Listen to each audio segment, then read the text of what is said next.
you. You don't know anything about me. You don't know who I really am inside. How much of your character was developed from what you read in the book, and how much was kind of your own creation? That's a good question. I got the part at 8 in the morning, and I was in a car in 4 in the afternoon going to New Orleans, and then I had a week to shoot. So I took from wherever I could trying to create it. But I think the character is in the book, and then Richard added his own personal thing to it as well, and then I came into it. So I think it's probably a combination of all three of these kind of voices, the books and Richard's and mine, coming into creating this guy that ultimately, hopefully, feels like a real person.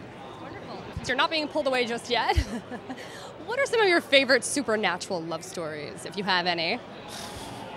My favorite supernatural love stories. I like King Kong. You know what? That is a great answer. Boom. Nailed Naomi it. Watts looking at the gorilla is amazing. She's so great. Movie's a tearjerker. It really is, with the gorilla. Right? It's incredible. You really For feel it. species love. Yeah. Doesn't get enough play in the movies. Yeah, it's bestiality, but I love it. Thank you. On that note, that was the best answer we've gotten. Thank you. Thank you. So, for those who are unfamiliar with the story, can you talk a little bit about the character you play? Yeah, of course.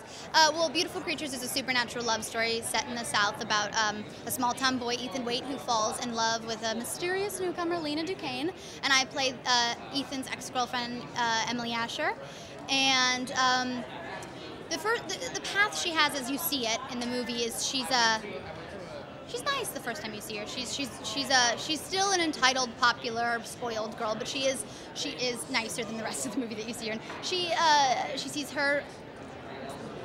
She thinks her boyfriend Ethan Waite for the first time, the first day of school since the beginning of the summer, in which he told her they were going to spend the summer apart.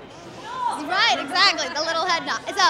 So she kind of, as an entitled person, she expects him to go, okay, I'm going to take, obviously we're going to get back together.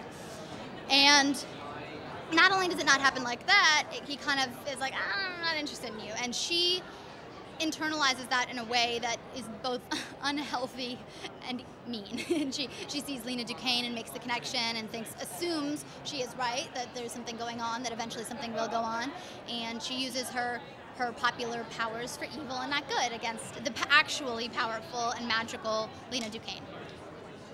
And I understand that the cast is very artistic, even outside of acting. What was it like on set? Was there a lot of songwriting and artistic crafts going on? It was really cool. I mean, Alden, I'm like a huge fan of Alden, who's right there. I think he's amazing. I think he's perfect, and I love him.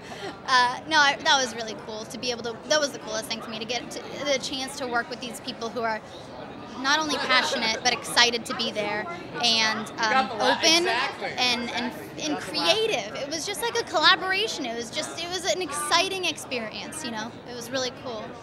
What do you think it is about supernatural love stories that people just can't get enough of?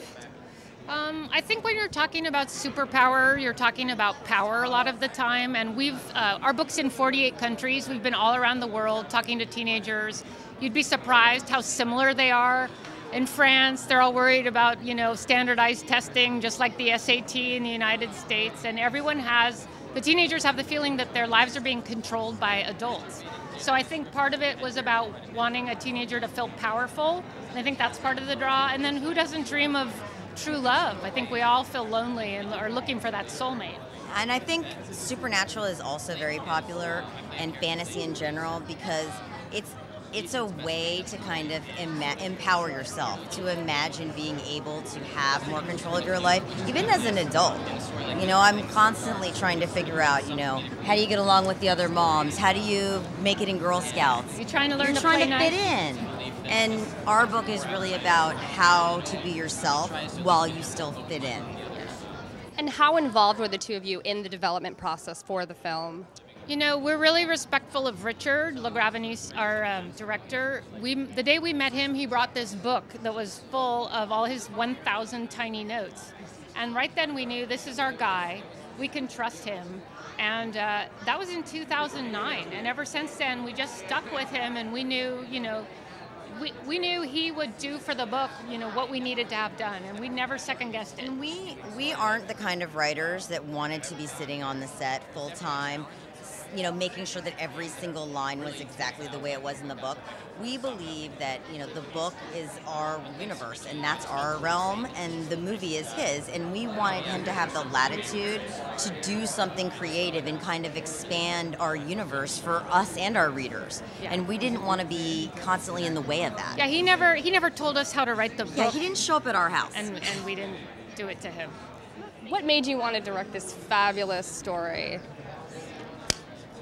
Well, what first made me want to write it was the world, the Southern Gothic world, which I found fascinating, coming from the North, and the core idea, which I loved, about this supernatural girl who is going to be claimed, her powers are going to be claimed for the light or the dark when she turns 16. And that idea just struck a chord in me, that we all at that age really don't know who we are. We're at that transitional period of claiming who we are and separating ourselves from our inheritance, from our parents. And it had a supernatural device, but at its core, it was a very honest human idea. And I really liked that. Do you think that's why a lot of really popular films are set in high school and focus on teenagers? No, I think the reason for that is because right now teenagers are the ones who are going to the movies the most. Like, how did the process of casting and deciding who would portray which characters go?